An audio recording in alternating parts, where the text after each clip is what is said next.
नमस्कार दोस्तों, मेरा नाम है प्रदीप चौहान। बात समझनी है तो पूरी सुननी होगी और आज तो बात समझिएगा ज़रूर। जितने भी सुने समझिएगा ज़रूर। समझना इसलिए ज़रूरी है क्योंकि मुझे भी एक लेख आज पढ़ने को मिला मेरे ही किसी मित्र का, तो मुझे बहुत शर्मिंदगी महसूस हुई। उस लेख का अगर मैं आपको सार बताऊं तो सार ये है कि इस देश को नेहरू से माफ़ी मांगनी चाहिए।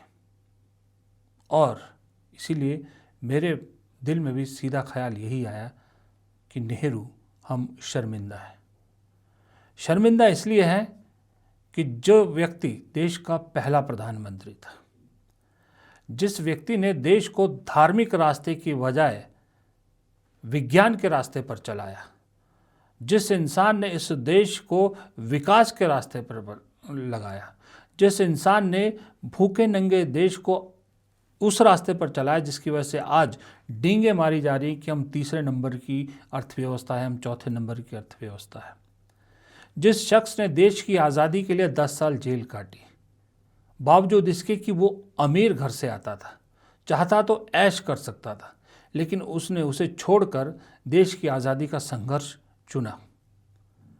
उस देश को उसने लोकतांत्रिक बनाया। उसने तय किया कि अगर मेरे हाथ में इस देश की बागडोर लोगों ने सौंपी है तो मैं तय करूं कि इस देश में हर धर्म, हर जात, हर समुदाय का आदमी बराबरी से रहे, सबको बराबर का हक मिले। उसने तय किया कि अभी बेशक देश गरीब है, लेकिन मेरा आने वाला युवा पूरे दुनिया में राज करे। वो सोच के आया था। उसने सोच थी उसकी कि आज कहते हैं कि जब आईटी सेक्टर की बात करते हैं तो आईटी सेक्टर में इंडियन ब्रेन सबसे बेहतरीन माने जाते हैं। क्यों?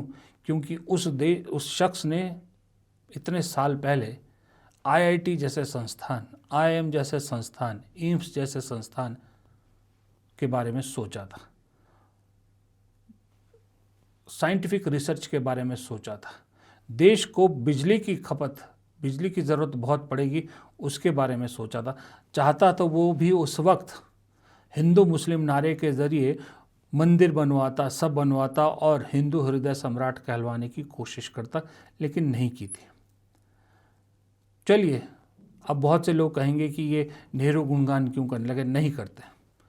लेकिन ये तो किसी भी सभ्य देश की जिम्मेदारी है ना कि जिसने इस देश की नींव रखी हो उसका सम्मान किया जाए। लेकिन आज इस देश में सबसे ज़्यादा अगर कोई बेइज्जत होता है तो वही शख्स हो रहा है जिसकी इज्जत सबसे ज़्यादा होनी चाहिए थी। मैं आज ये बात क्यों कर रहा हूँ? कल शाम को मैंने इसलिए नहीं की कि शाम को मुझे लगा इस पे बात करने का थोड़ा सा सब्जेक्ट से अलग है। मैं बात कर रहा हूँ कि जिस तरह से चरित्र हनन, उनकी नीतियों का आप खंडन कर सकते हैं, नीतियों को आप जो क्रिटिसाइज़ कर सकते हैं, कोई दिक्कत नहीं है। हर आदमी में गलतियाँ होती हैं। महात्मा गांधी में भी बहुत गलतियाँ थी, कमियाँ थी। नीतियों को क्रिटिसाइज़ कीजिए, लेकिन जब आप उनके चरित्र हनन पर उतर जाते हैं ना, वो इस देश के लिए अच्छा नहीं है। परसों केंद्रीय मंत्री गिरिराज सिंह ने जो तस्वीरें सदन के बाहर लहराई नेहरू के चरित्र को लेकर, वो अपने आप में बहुत शर्मिंदगी वाली बात है, क्योंकि वो तस्वीरें ऐसी थी जिन पर बात करते हुए भी थोड़ी सी झिझक हो रही है। ये आपके सामने देखिए, एक तस्वीर में नेहरू जी को एक ब्रिटिश महिला के साथ गले मिलते दिखाया जा रहा, आलिंगन में दिखाया जा रहा है। ये एआई से बनी फ़ोटो है। दूसरी फ़ोटो और महिलाओं के साथ है। ये जो है नेहरू अपनी बहन कमला नेहरू और एक फ़ोटो में अपनी भांजी या भतीजी, जो भी आप कहते हैं, उनके साथ।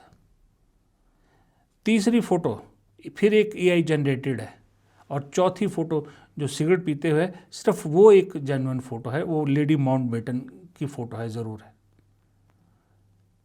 आप देश के पहले प्रधानमंत्री को, देश के सबसे बड़े आर्किटेक्ट को इस तरह से उसके चरित्र का हनन करेंगे। और दूसरी बात, चलिए एआई जनरेटेड फ़ोटो हम आप कोई कर ले, अलग बात है। एक देश का केंद्रीय मंत्री एआई जनरेटेड फ़ोटोज़ के पोस्टर बना के सदन के बाहर मीडिया के सामने और सबको दिखा रहा है। और दूसरी बात, किसी ने बड़ा सही पूछा कि ये लोग जो नेहरू को बदनाम करने में इस कदर नीचे उतर आए, इनके खुद के घरों में माँ बहनें नहीं हैं क्या? कौन सोच सकता है कि आदमी की भांजी के साथ या भतीजी के साथ का फोटो जो है उसको अय्याशी के रूप में दिखाया जाए? अपनी बहन को साथ कोई अगर बहन को हक कर रहा है, लिंगिन कर रहा है, उसे अय्याशी बताया जा रहा है। शर्म आनी चाहिए। लेकिन ये देश वही है, गलती नहीं है नेहरू की, ये गलती इस देश के लोगों की सोच की है कि हम लोग इन चीज़ों को होने दे रहे हैं। इसलिए हम शर्मिंदा है और हमें माफ़ी मांगने की ज़रूरत है। एक आध बार, दो बार हो, समझ में आता है। हम आप सब लोग इसे होने दे रहे हैं। बस यूं ही अपने ड्राइंग रूम में डिस्कस करते हैं, थोड़ा सा उसको भर्त्सना करते हैं, फिर भूल जाते हैं। हम कभी ये सवाल क्यों नहीं पूछते कि ऐसे लोगों पर कौन और कब कार्रवाई करेगा? नरवाने की किताब राहुल गांधी सदन में लेकर आते हैं, उस पर तो एफआईआर हो जाती है। दिल्ली पुलिस एफआईआर करती है कि जो भी शेयर करेगा अनपब्लिश किताब को, उस पर कार्रवाई होगी। लेकिन निशिकांत दुबे और गिरिराज सिंह जैसे लोग जो चरित्र हनन करते हैं विदाउट फैक्ट्स और गलत तस्वीरों पे, इन पर कौन कार्रवाई करेगा, कब कार्रवाई करेगा? कोई नहीं करेगा। वो इसलिए नहीं करेगा क्योंकि हम लोगों में बोलने का दम नहीं है। हम सब दब्बू हैं। हम में जिगरा नहीं है कि हम ऐसी चीज़ों के खिलाफ उठ खड़े हो सके। हम तो सोशल मीडिया पे क्रिटिसाइज़ भी नहीं करते इन फोटो को, बस देख के कहते हैं कि क्या गंदगी है यार, चलो आगे निकलो, बस यही करते हैं। इसके अलावा कुछ नहीं करते। इससे होगा क्या पता है आपको? अभी तो ये लोग कर रहे हैं, ठीक है, वक्त इनका चल रहा है। कल दूसरों का वक्त आएगा, वो इससे नीचे गिरेंगे, वो और बहुत सारी चीज़ें निकाल के लाएंगे, क्योंकि दूध का धुला तो कोई नहीं है। अभी ये लोग गलती ये कर रहे हैं कि खुद शीशे के घर में रह रहे हैं और दूसरे के घर में पत्थर फेंक रहे हैं। जब दूसरा पत्थर फेंकेगा तो इनके शीशे टूट के जब घर के अंदर का नंगापन सामने आएगा, तब क्या होगा? और राजनीति साफ होने की बजाय और गंदी होती जाएगी और नीचे दलदल में डूबती जाएगी। देश के प्रधानमंत्री को इसलिए संसद में नहीं आने दिया जाता, रोक दिया जाता है। स्पीकर कहते हैं, अपने ऊपर जिम्मेदारी लेते हैं कि महिला सांसदों से उनको खतरा है। और उसी पार्टी के कुछ बेशर्म नेता टीवी पे कहते हैं कि महिलाएं काट भी सकती थी, उनको दांत से काट सकती थी। महिला सांसद जो चुन के आई हैं, लोगों ने जिन्हें चुना है। और उस ऐसी बातों को डिनाई करने, ऐसी बातों पर को खारिज करने की बजाय केंद्रीय मंत्री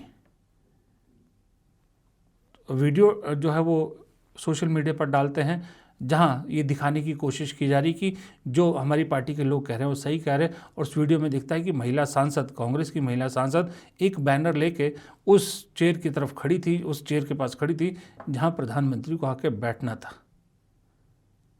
सच्चाई दिखी हुई है, उसके बावजूद भी लोगों को लगता है कि इस देश की जनता बेवकूफ़ है।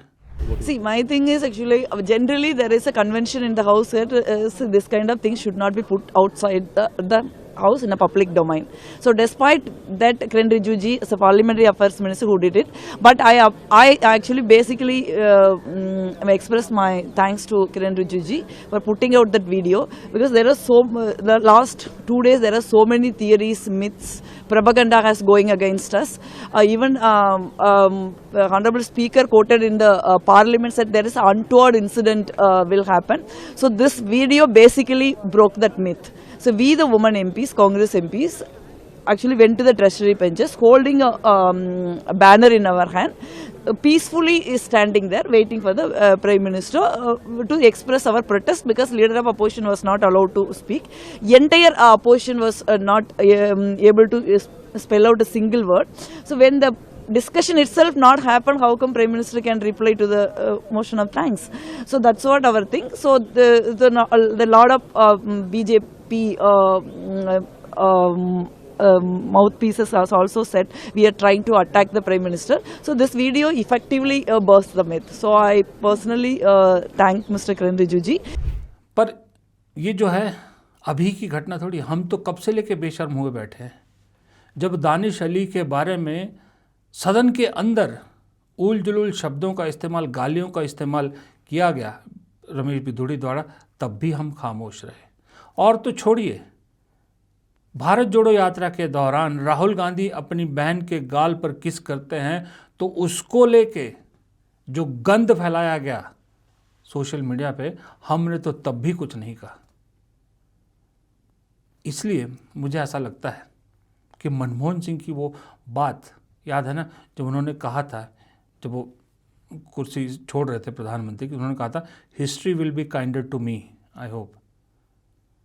उनके लिए तो हिस्ट्री काइंड रहेगी, लेकिन ऐसे लोगों को इतिहास भुला नहीं पाएगा और हम जैसे कायरों को भी इतिहास कभी माफ़ नहीं करेगा। फ़िलहाल तो यही कह सकते हैं कि नेहरू जी हम शर्मिंदा हैं। नमस्कार।